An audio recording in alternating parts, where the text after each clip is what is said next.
तो simple pendulum के बाद हम लोग जानेंगे कंपाउंड पेंडुलम के बारे में। ठीक है, तो कंपाउंड पेंडुलम क्या है? एक रिजिड ऑब्जेक्ट है ना, जिसको कहीं दीवार से हिंज कर दिया गया हो तो वो वर्टिकल प्लेन में ऑसिलेशन कर सकता है ना। तो कहा जा सकता है when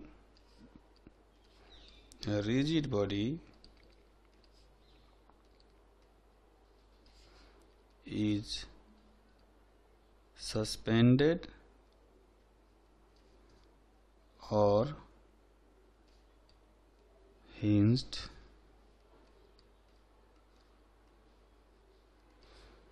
through a point other than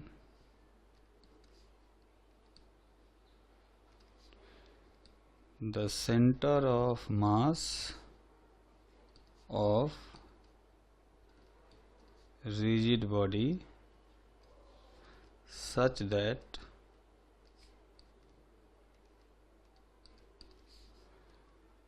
body is free to rotate in vertical plane, then it is called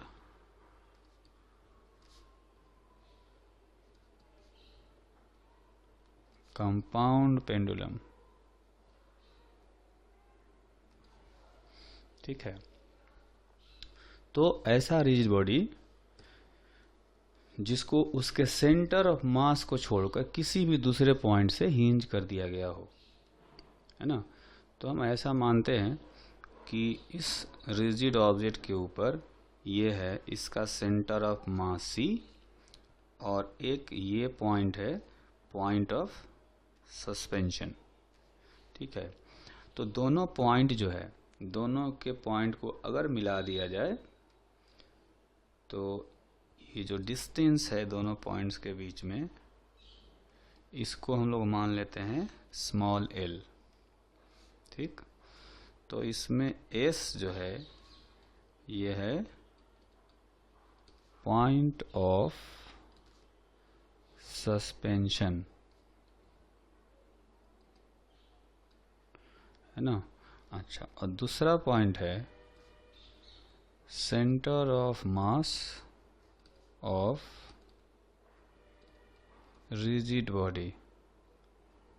ठीक, तो ये दो पॉइंट जो है वो इम्पॉर्टेंट है इसमें, सेंटर ऑफ मास और पॉइंट ऑफ सस्पेंशन।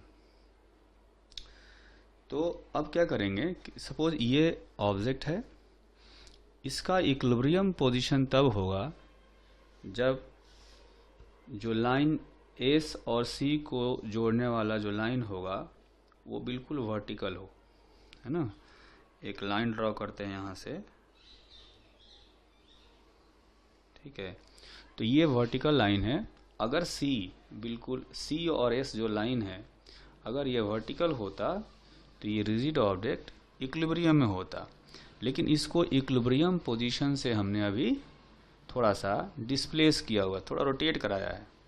तो मान लेते हैं कि इसको हमने थीटा से अभी रोटेट कराया है, तो इस रिजिड बॉडी पर एक फोर्स लगेगा, इसका खुद का वेट वर्टिकली डाउनवर्ड डायरेक्शन में, और वो हो जाएगा mg। ठीक, तो वर्टिकल लाइन से पॉइंट सी का जो शॉर्टेस्ट डिस्टेंस होगा ये हो जाएगा एल साइन थीटा। ठीक है, तो हमें रिस्टोरिंग टॉर्क निकालना होगा इस कंपाउंड पेंडुलम पर। तो रिस्टोरिंग टॉर्क जो होगा वो हो जाएगा, सिर्फ mg ही एक ऐसा फोर्स है जिसका कि टॉर्क आएगा, और वो होगा mg into perpendicular distance L sine theta, mg into L sine theta. आगे माइनस साइन लगा सकते हैं क्योंकि फिगर में हम देखें तो इस ऑब्जेक्ट को डिस्प्लेस किया गया है एंटी क्लॉकवाइज डायरेक्शन में, जबकि टॉर्क लग रहा होगा ऐसे क्लॉकवाइज डायरेक्शन में, है ना। ये जो mg फोर्स है क्लॉकवाइज डायरेक्शन में रोटेट कराएगा, तो इसलिए हम माइनस साइन हम लोग लगा सकते हैं। थीटा बहुत स्मॉल हो तो इसको mgl थीटा भी लिखा जा सकता है। For small theta sine theta is approximately equal to theta. ठीक है, तो अब ये रिस्टोरिंग फोर्स आया। जैसा कि हम जानते हैं एंगुलर SHA में जो स्टोरिंग टॉर्क होता है वो कितना होता है, minus I omega square theta. तो उस टॉर्क से इसको कंपेयर करेंगे, compare it with torque is equal to minus I omega square theta. तो यहाँ से हम देख सकते हैं कि आई ओमेगा स्क्वायर जो होगा ये हो जाएगा mgl। ठीक है, अच्छा, तो यहाँ से ओमेगा का जो वैल्यू आएगा वो हो जाएगा mgl डिवाइडेड बाई आई, है ना। So time period is equal to 2 pi by omega, that means 2 pi under root I by mgl, है ना। तो ये हो गया टाइम पीरियड। अब हम क्या करेंगे कि जो टाइम पीरियड है या जो मोमेंट ऑफ इनर्शिया है टाइम पीरियड के एक्सप्रेशन में, वो किसका मोमेंट ऑफ इनर्शिया है, where I is moment of inertia of rigid body about point of suspension। ठीक है, तो यानी कि I जो हो गया उसको हम लोग एक और तरीके से लिख सकते हैं। अगर इस फिगर में देखें तो सेंटर ऑफ मास के अबाउट मोमेंट ऑफ इनर्शिया पता हो तो पैरेलल एक्सिस लगा करके पॉइंट एस के अबाउट मोमेंट ऑफ इनर्शिया निकाल सकते हैं, है ना। तो आई जो है is equal to I S भी कहा जा सकता है, क्योंकि पॉइंट ऑफ सस्पेंशन के अबाउट निकाल रहे हैं, है ना। तो वो हो जाएगा I C M plus ml square. ICM हो गया moment of inertia centre of mass के अबाउट, और m इंटू डी स्क्वायर होता है। तो इस केस में दोनों पैरेलल एक्सिस के बीच का डिस्टेंस है l, है ना। तो m क्या है, m तो इस कंपाउंड पेंडुलम का मास हो गया, है ना। अच्छा, तो ये जो एक्सप्रेशन है ICM, इसको हम लोग ऐसे भी लिख सकते हैं m into K C square plus m into L square, where K C is radius of gyration of rigid body about centre of mass. ठीक है, तो अगर हम देखें तो जो टाइम पीरियड है वो हो जाएगा 2 पाई अंडर रूट आई के जगह पर ये वैल्यू रखेंगे m K C square plus ml square divided by mgl। इसका मतलब t is equal to 2 pi under root K C square by L plus L divided by G, है ना। तो ये टाइम पीरियड आ गया। इस टाइम पीरियड को फिर से थोड़ा सिंप्लीफाइड फॉर्म में लिखेंगे। ये आया है K C square by L plus L divided by G. इसको हम लोग लिख सकते हैं 2 pi under root L equivalent by G, where L equivalent is equal to kc square by l plus l is the length of an equivalent simple pendulum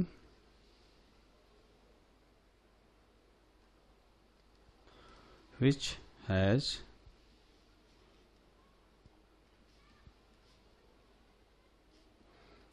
time period equal to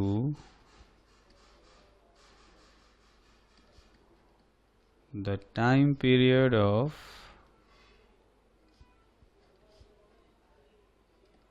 this compound pendulum। ठीक है, तो यहाँ से L equivalent जो है K C square by L plus L है। अगर हमें ऐसा कहा जाए कि इस कंपाउंड पेंडुलम का टाइम पीरियड मिनिमाइज करना है ना, अगर इसको मिनिमम करना हो तो हमें इस एल इक्विवेलेंट को, या यूं कहें कि ये जो पूरा टर्म है ना, इस टर्म को हमें मिनिमम करना पड़ेगा, क्योंकि बाकी टर्म जो है कांस्टेंट है जी और 2 पाई। ठीक है, तो कहा जा सकता है for minimum time period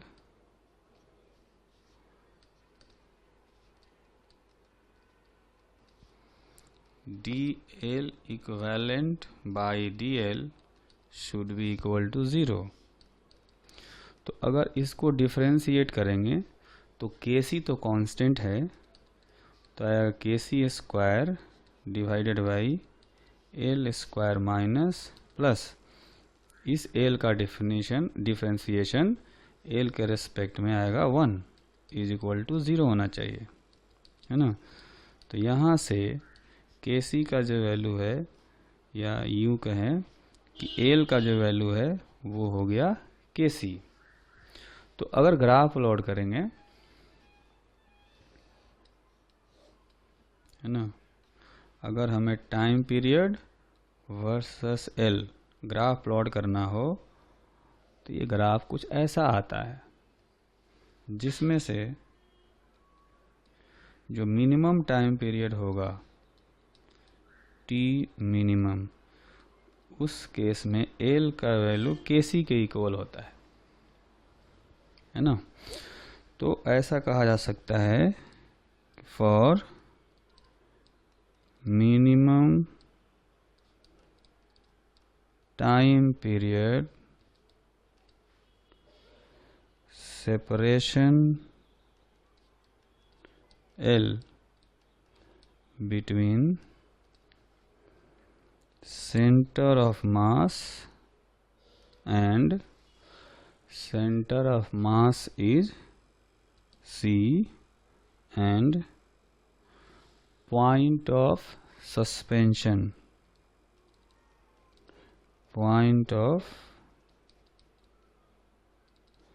suspension S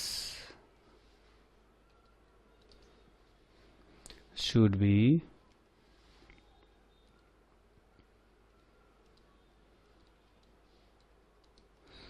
equal to KC, है ना। तो KC क्या हो गया, जो कि रेडियस ऑफ जायरेशन के इक्वल है उस एक्सिस के अबाउट जो सेंटर ऑफ मास से पास करता हो। ठीक है, तो यहाँ से KC is equal to L हो गया। तो जो टाइम पीरियड होगा मिनिमम वाला, so T minimum is equal to 2 pi under root, है ना, जो ये वाला जो वैल्यू है, अगर इसमें Kc का वैल्यू L रख दिया जाए, Kc का वैल्यू L रखने से क्या हो जाएगा, या L का वैल्यू Kc रखने से ये हो जाएगा 2Kc डिवाइडेड बाई G, है ना। तो ये होगा minimum time period of compound pendulum.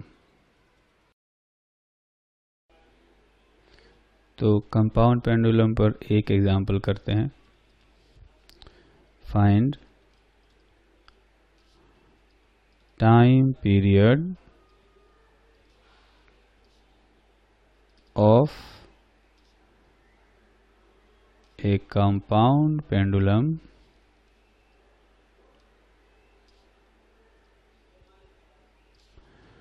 made from rod which is hinged at its one end। ठीक है, तो हमें एक रॉड दिया गया है और उस रॉड का एक एंड जो है उसको हिंज किया गया है ना। तो सपोज ये जो है ये हो गया रॉड,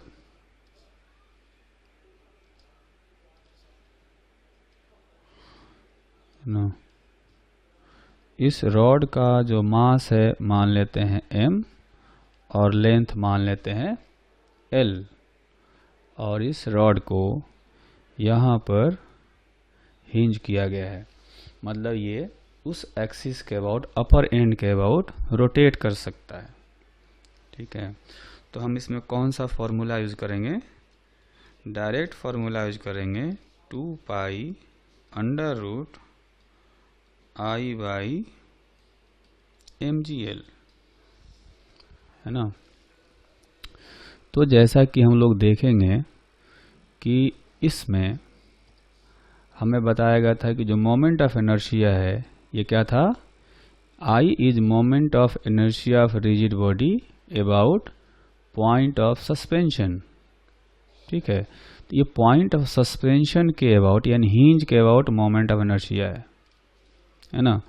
तो इस क्वेश्चन में जो I होगा वो हो जाएगा ml² बाई 3, क्योंकि रॉड अपने एंड के अबाउट हिंज किया हुआ है ना।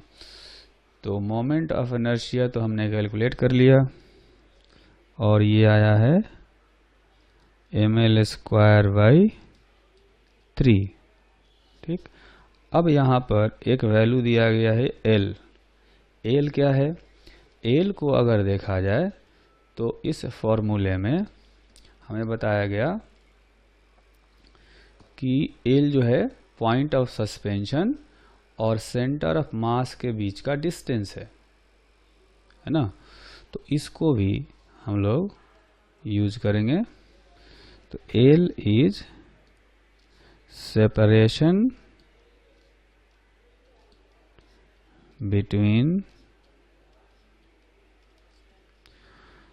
hinge and center of mass। तो रॉड का जो सेंटर ऑफ मास है वो तो मिड पॉइंट पर होगा क्योंकि यूनिफॉर्म रॉड है, और हिंज किया हुआ है अपर एंड पर, यानी ये जो डिस्टेंस है ये हो गया L/2। ठीक है, तो इस L का जो वैल्यू है यहाँ पर वो हमारे हिसाब से L/2 होना चाहिए, is equal to L/2 in this case. तो अब जो है इसको इसमें वैल्यू रखते हैं। तो T is equal to 2 pi under root I के जगह पर ml² by 3 divided by mg, और फॉर्मूले में इस L के जगह पर यहाँ से L/2 रखेंगे। तो जो टाइम पीरियड आया 2 pi under root 12 by 3g। तो ये टाइम पीरियड हो गया इस कंपाउंड पेंडुलम का जो कि रॉड से बनाया गया है और साथ में एक एंड पर हिंज किया गया है। ठीक है, दूसरा क्वेश्चन करेंगे, find minimum time period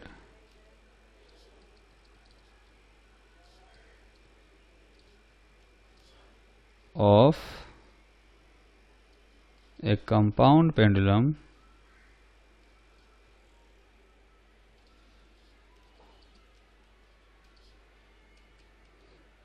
made from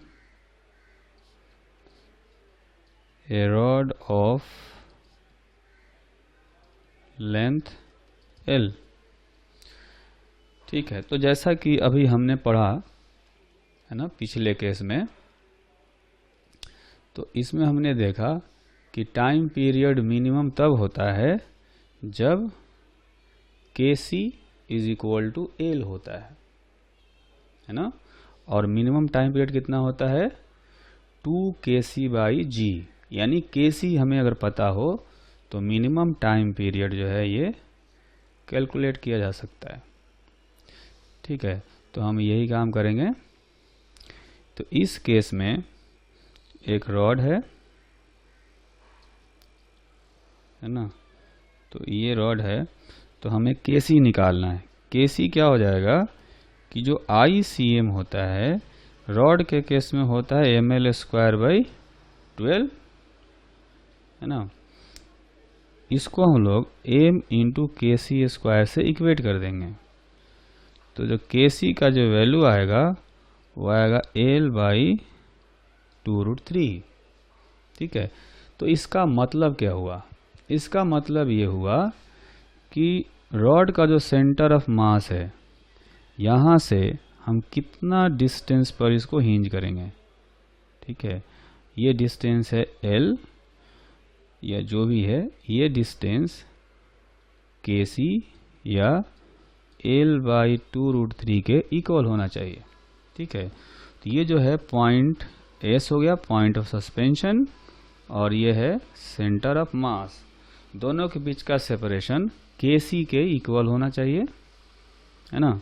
तो अब जो मिनिमम टाइम पीरियड आएगा उसको हम लोग लिख सकते हैं 2π√2Kc/g, मतलब 2π√2 Kc का वैल्यू यहाँ से रखेंगे, L/2√3/g, that means T minimum is equal to 2π√L/√3g। ठीक, तो नेक्स्ट एग्जांपल करेंगे, find minimum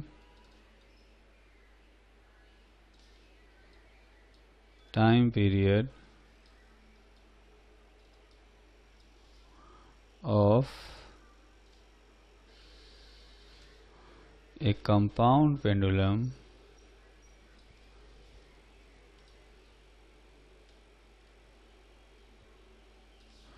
made from a disc of radius r, है ना। तो इसमें हमें एक डिस्क दिया गया है और इस डिस्क का रेडियस हमें पता है ना। तो डिस्क का रेडियस जो है वो दिया गया है r। तो हमें ये पता करना है कि मिनिमम टाइम पीरियड के लिए इस डिस्क को किस पॉइंट से हिंज किया जाए, किस पॉइंट से इसको लटकाया जाए जिससे कि टाइम पीरियड मिनिमम आए, है ना। तो जैसा कि हमें पता है कि उस केस में जो L होता है, अगर मान लें ये है पॉइंट ऑफ सस्पेंशन और यह हो गया सेंटर या सेंटर ऑफ मास, तो ये हमें L का वैल्यू निकालना होता है जो कि Kc के इक्वल होता है ना। तो सेंटर ऑफ मास के अबाउट जो मोमेंट ऑफ इनर्शिया होता है डिस्क का वो होता है हमारा स्क्वायर बाय 2 और इसको एम के सी स्क्वायर लिख सकते हैं।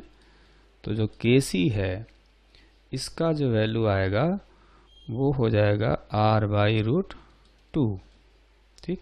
और यही हमारे हिसाब से एल होना चाहिए, ठीक।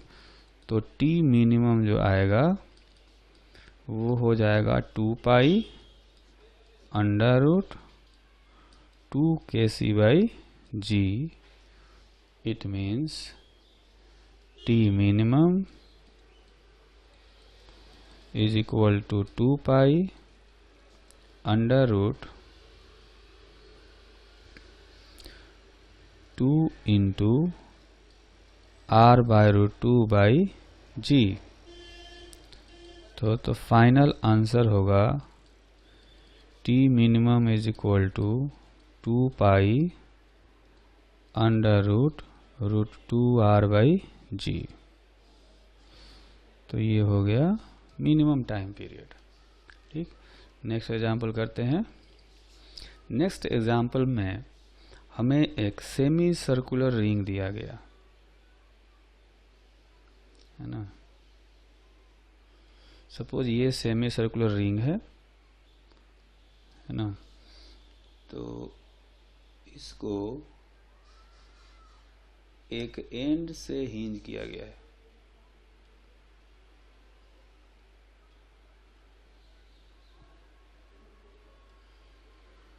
है ना। तो अगर इसको ऐसा करें तो ये अपना सेमी सर्कुलर रिंग हो गया। इस रिंग को एक एंड से हिंज किया गया है, ठीक है। तो ये इसका हो जाएगा वर्टिकल डायमीटर है ना। अगर इसका रेडियस है r है ना, अगर इसका रेडियस जो है ये है r, तो इसका टाइम पीरियड फाइंड करना है, ठीक। Find time period of a semi-circular wire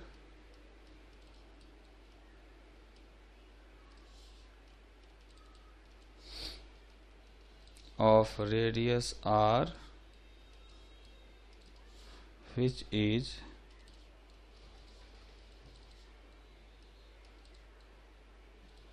hinged at one end। तो अपने एक अपर एंड से इसको हिंज किया गया है। अच्छा, तो इसके लिए हमें ज़रूरी है कि पहले इसका सेंटर ऑफ मास लोकेट करें। तो जैसा कि हम लोग जानते हैं इसका जो सेंटर ऑफ मास होता है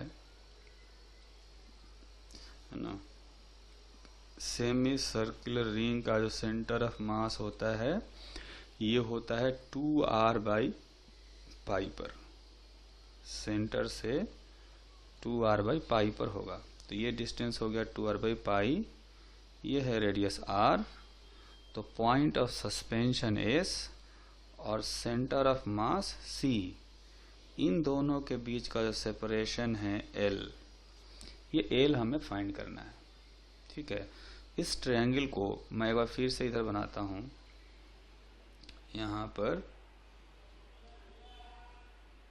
जो है ये डिस्टेंस है 2r बाई पाई और ये रेडियस r के इक्वल है और ये है l।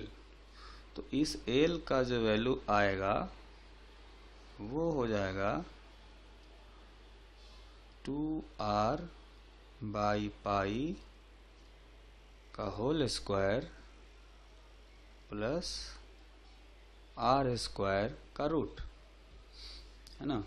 तो ये एल हमें पता हो, यानी पॉइंट ऑफ सस्पेंशन और सेंटर ऑफ मास के बीच का डिस्टेंस पता हो, तो टाइम पीरियड निकल जाएगा। तो टाइम पीरियड का जो फॉर्मूला होता है वो होता है 2 pi under root I divided by mgl। तो इसमें हमने सबसे पहले निकाल लिया एल का वैल्यू, यहाँ से वो आ गया है 2r बाई पाई का whole square plus R square, फिर moment of inertia of object और pendulum about point of suspension is I is equal to 2mr square, है ना। अब 2mr स्क्वायर कैसे होगा ये हमें सोचना है, ठीक है। तो ये सेमी सर्कुलर रिंग है, इसका खुद का मास है m, और अगर इसका रेस्ट आधा पार्ट जो मिसिंग है, अगर इसको भी मिला दिया जाए ऐसे, तो इसका मास कितना हो जाएगा 2m, ठीक है। अब इस पूरे रिंग का मोमेंट ऑफ इनर्शिया, इसका जो सेंटर है ये, है ना, इस सेंटर के अबाउट होता है m इंटू आर स्क्वायर, जिसमें से, है ना, m इसका मास होता है, ठीक है। तो इसके अबाउट होता है mr स्क्वायर, और अगर टेंजेंट के अबाउट निकालना, जैसे पॉइंट ए से पास करा जो एक्सिस, तो पैरेलल एक्सिस थ्योरम लगाएंगे, तो mr square plus mr square यानी 2mr स्क्वायर होता है, ठीक है। तो ऐसा कहा जा सकता है कि जो मोमेंट ऑफ इनर्शिया है इस रिंग का, वो हो जाएगा 2 into mass of the ring into R square, ठीक है। अगर कंप्लीट रिंग का निकालना हो तो इसके अबाउट होता है mr स्क्वायर, और इसके about 2mr square parallel theorem लगाने से, ठीक है ना, 2mr स्क्वायर, जिसमें से m जो है रिंग का मास होता है। तो वही फॉर्मूला हम लोग यूज करेंगे, 2, इस रिंग का मास जो है वो 2m है, 2 into mass into R square. ये आया कंप्लीट रिंग का moment of inertia point S के अबाउट। लेकिन हमें क्या करना है, हमें तो आधे रिंग का निकालना है, तो इसमें 2 से डिवाइड कर देंगे, आधे रिंग का निकल जाएगा। तो 2 से डिवाइड करने के बाद ये 2 कैंसिल हो जाएगा, तो बाकी जो बचेगा वो आएगा 2mr स्क्वायर, है ना। तो आधे रिंग का पॉइंट ऑफ सस्पेंशन के अबाउट मोमेंट ऑफ इनर्शिया हुआ 2mr स्क्वायर, ठीक है। तो अब हमने I का वैल्यू निकाल लिया, L का वैल्यू निकाल लिया, तो इस टाइम पीरियड के फॉर्मूले में इसको सब्स्टिट्यूट करते हैं। तो T का वैल्यू आएगा 2 pi under root 2mr square divided by mg into r into under root 4 plus pi square by 4। तो फाइनली ये हो जाएगा 2 पाई अंडर रूट, है ना, ये जो 4 है ये रूट के अंदर है, तो ऊपर आएगा 4m R square divided by mgr under root pi square plus 4, है ना। थोड़ा सा क्लियर इसको लिखते हैं, t is equal to 2 pi under root, इसमें से m जो है ये दोनों m कैंसिल हो जाएंगे और एक r भी कैंसिल हो जाएगा, है ना। तो ये हो जाएगा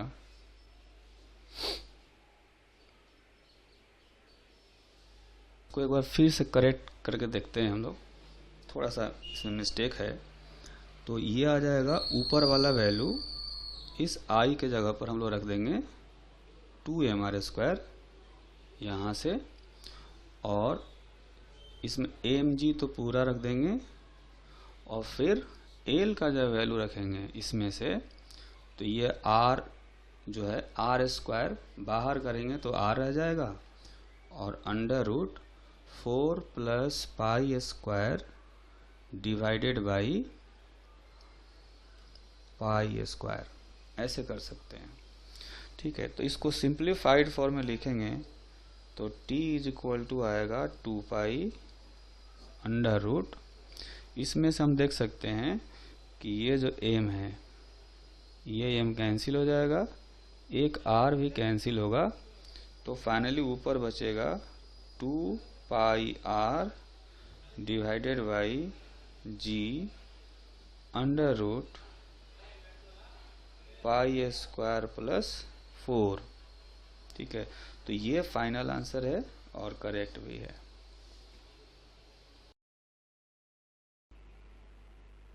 तो सिंपल पेंडुलम और कंपाउंड पेंडुलम के बाद अब हम पढ़ेंगे टॉर्सनल पेंडुलम के बारे में। टॉर्सनल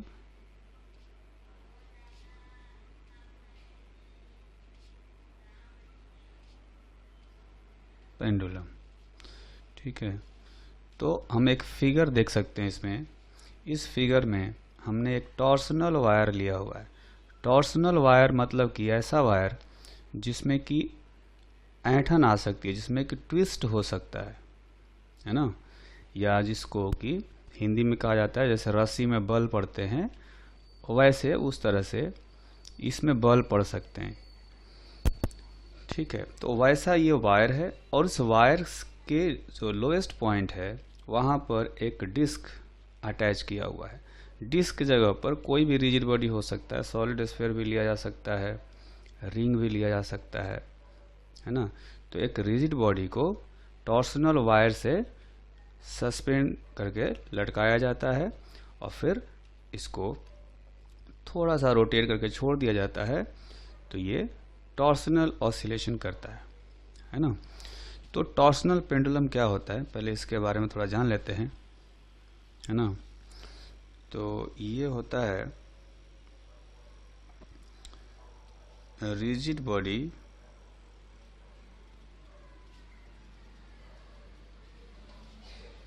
is suspended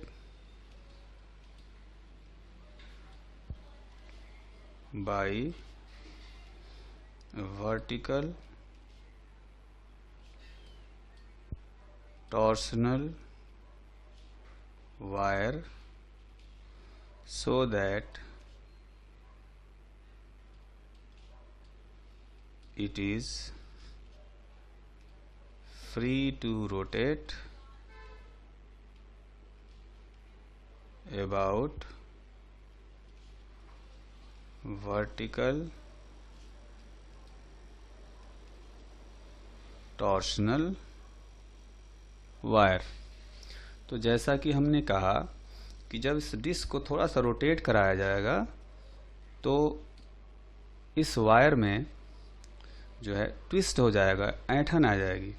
तो किस तरह से आता है, जैसा कि हम देख सकते हैं कि जो सपोर्ट है ना, यहाँ से ये जो वायर है, इस वायर के ये पॉइंट सारे जो हैं थोड़े थोड़े रोटेट कर जाएंगे।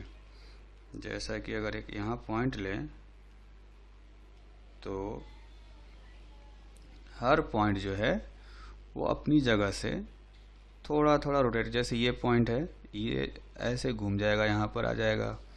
उसी तरह से ये पॉइंट है ऐसे घूम करके यहाँ आ जाएगा, है ना। तो ये सारे पॉइंट थोड़े थोड़े रोटेट कर जाएंगे। जो लोअर मोस्ट पॉइंट है ये कह सकते हैं कि पॉइंट ए है यहाँ पर, और ये पॉइंट ऐसे घूमते हुए यहाँ पर आ गया, है ना। ऐसे कह सकते हैं ये है पॉइंट ए, और ये इस तरह से रोटेट करते हुए यहाँ पर आ गया। अब इसका अलग नाम देते हैं ए डैश। ठीक है, तो अगर हम ऐसा करें कि ये जो वायर है, वायर का एक एक्सिस होगा, पहले उसको हम लोग ड्रॉ करते हैं, है ना। तो सपोज ये वायर का एक्सिस हो गया है ना, वहाँ से पॉइंट ए को मिलाते हैं, फिर ए डैश को मिलाते हैं। तो हम देख सकते हैं कि ये जो पॉइंट है ए, ये यहाँ से रोटेट करके यहाँ आ गया। इसका मतलब है कि कितना एंगल से रोटेट किया होगा। ये जो एंगल है, इस एंगल को हम लोग कह सकते हैं कि ये थीटा है ना। ये थीटा से रोटेट कर गया है, ठीक है। जो वायर है ये भी एक्चुअली में सिलिंड्रिकल शेप का होगा। तो अगर हम चाहें तो इसका सिलिंड्रिकल शेप ऐसे दिखा सकते हैं, है ना। और उस सिलेंडर का जो एक्सिस है वो है ये ग्रीन लाइन, है ना। और ये उसका सेंटर है लोएस्ट पॉइंट का। तो हम देख सकते हैं कि जो डिस्क है, डिस्क भी उस सेंट्रल एक्सिस के अबाउट थीटा से ये रोटेट कर जाएगा, है ना। तो जैसा कि हम लोग जानते हैं कि किसी भी मटेरियल में जब डिफॉर्मेशन होता है तो उसके अंदर से कुछ रिस्टोरिंग फोर्सेस डेवलप होती हैं जो कि उनको शेप में ले आती है। जैसा कि हम बात करें स्प्रिंग की, तो स्प्रिंग में जब डिफॉर्मेशन होता है तो एक स्प्रिंग फोर्स लगता है उसको शेप में लाने के लिए। वैसे ही हर मटेरियल में होता है। तो ये जो टॉर्सनल वायर है, चूँकि इसको हम लोग ट्विस्ट कर रहे हैं, थीटा एंगल से इसको हमने घुमा दिया, तो उससे क्या होगा कि इसमें एक तरह से डिफॉर्मेशन हो गया, है ना। तो वायर में अंदर से फोर्सेस डेवलप होंगी जो कि इसको घुमा करके वापस, जैसे पॉइंट ए डैश है, उसको वापस ए पर ले जाएंगी, है ना। ऐसी फोर्सेस जो डेवलप होंगी वो एक टॉर्क लगाएंगी और वो फिर डिस्क को और वायर को दोनों को घुमा करके वापस अपने ओरिजिनल पोजीशन में ले जाएंगी, है ना। तो ये जो रिस्टोरिंग फोर्सेज हैं या रिस्टोरिंग टॉर्क है वो इस एंगल ऑफ रोटेशन के प्रोपोर्शनल होता है। तो ये कहा जा सकता है रिस्टोरिंग फोर्सेज और restoring torque in torsional wire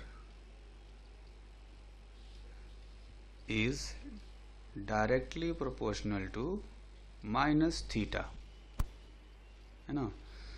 तो जो टॉर्क है इसको हम लोग लिख सकते हैं माइनस सी थीटा, है ना, where C is torsional constant of wire. अब ये टॉर्सनल कांस्टेंट क्या है कि जैसे हमने स्प्रिंग में देखा है कि स्प्रिंग में स्प्रिंग कांस्टेंट होता है के, है ना। उसी तरह से इस टॉर्सनल वायर में भी टॉर्सनल कांस्टेंट होता है। तो जैसे स्प्रिंग की बात करें तो जिस स्प्रिंग का स्प्रिंग कांस्टेंट के जितना बड़ा होता है वो स्प्रिंग उतना ही ज़्यादा इलास्टिक होता है। वैसे इसमें भी जो टॉर्सनल वायर ज़्यादा इलास्टिक होगा उसमें सी का वैल्यू बड़ा होगा, है ना। तो ये कह सकते हैं कि जो रिस्टोरिंग टॉर्क है इसमें वो थीटा के प्रोपोर्शनल आएगा और एक प्रोपोर्शनैलिटी कांस्टेंट है जिसको टॉर्सनल कांस्टेंट कहा जाता है। ये टॉर्सनल कांस्टेंट वो मटेरियल की प्रॉपर्टी होती है, ठीक है। तो अगर हम ऐसा करें कि इस डिस्क को थोड़ा सा रोटेट करके छोड़ देंगे, तो बहुत ज़्यादा इसको रोटेट नहीं कराना है, मुश्किल जो थीटा है 5 डिग्री या 10 डिग्री के आसपास इसको रोटेट करेंगे, है ना। तो रोटेट करेंगे तो दो जो डिस्क है ये कुछ ऐसे, फिर वापस ऐसे, फिर ऐसे, ये इस तरह से ओसिलेशन करेगा, है ना। बहुत स्मॉल एंगल से ये ओसिलेशन करता है। इस ओसिलेशन को टॉर्सनल ओसिलेशन कहा जाता है। तो इस केस में जैसा कि हमने देखा कि रिस्टोरिंग टॉर्क जो लग रहा है वो है माइनस सी थीटा, है ना। Torque is equal to minus C theta. तो इसको हमें कंपेयर करना चाहिए, compare it with torque is equal to minus I omega square theta. So I omega square is equal to C,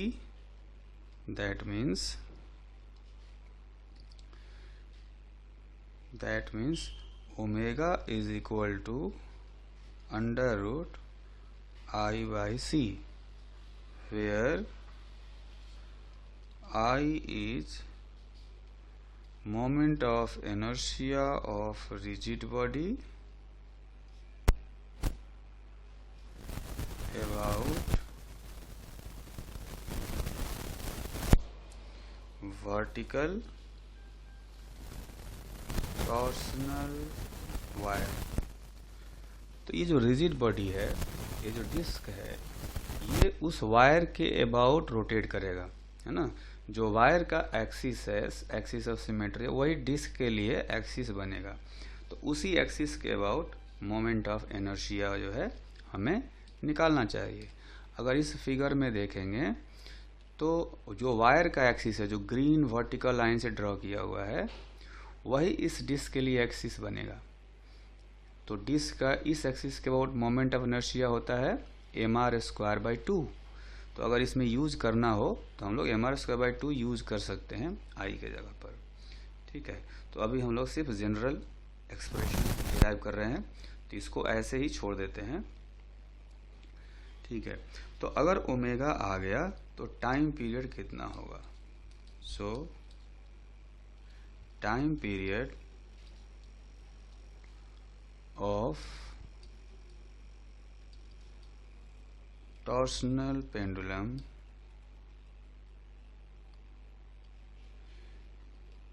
is t is equal to 2 pi by omega, that means 2 pi under root I by C।